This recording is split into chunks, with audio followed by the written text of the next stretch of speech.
Isorropia, I'm Harriet and I'm one of the Wellbeing coaches here.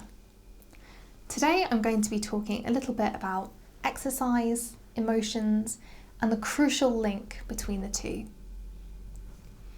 What if I told you that for some people exercise is as effective or even more effective than an antidepressant? Or that walking for an hour a day or running for just 15 minutes a day decreases your risk of depression by 26%. And what if I told you that both those things are absolutely true?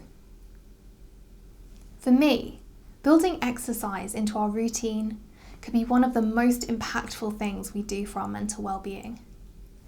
Too often, we can fall into seeing mental and physical health as two completely separate things, but they are intrinsically connected. At its most literal level, our mental well-being takes part in the brain, which is a physical organ that releases and responds to different chemicals called neurotransmitters, which then have an effect on our emotions and how we are feeling. If we can balance these neurotransmitters and boost the ones that trigger feelings of happiness, motivation, and focus, then we can have a real impact on our mental well-being. The good news is that with exercise, you can do exactly that. So what are we talking about when we talk about exercise? Put simply, exercise is activity requiring physical effort carried out to sustain or improve health and fitness. I think sometimes there can be some gatekeeping that goes on surrounding exercise, but there just doesn't have to be. Anything physical that gets your heart beating faster, breathing a bit heavier, or gets you a bit sweaty counts as exercise. This means that things like dancing in your living room or running up and down the stairs counts as exercise. It doesn't have to be playing in a sports team or lifting heavy weights unless you want it to be. For myself, I found that half-hour runs along the seafront, fun YouTube workouts and dancing around my house work best for me. And since I've consistently built these things into my lifestyle and routine, I've seen a huge lift in my mental well-being. If you enjoy exercise, this is wonderful. But I think it's crucial to understand that you don't have to love it. For me, it's like eating my greens. I do it because I know it is good for me and that it will keep me well.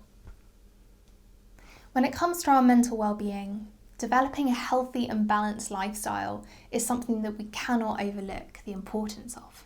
If we can get these physical foundations in place, then we put ourselves in the best possible position in which to build other areas of our mental well-being. I know that when it comes to getting active, for some people it can be a real challenge. Particularly if you're struggling with motivation, this is something that's really going to require some self-discipline. The best advice I can give is to check out our Crossroads to Happiness exercise, which you can find on the unit section of the Facebook page. This is really good for helping us to see which pathway will benefit us most long term when it comes to making these difficult decisions. You can also find out more about all of this in your sleep, food and exercise workshop and on our Power of Movement live session. That's all I've got time for today, but I'm going to leave you with a few questions to think about.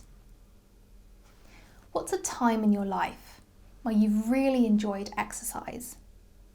How did it make you feel afterwards? And finally, is there anything you can do to start getting active from today? Have a great day, guys, and we'll see you soon. Bye.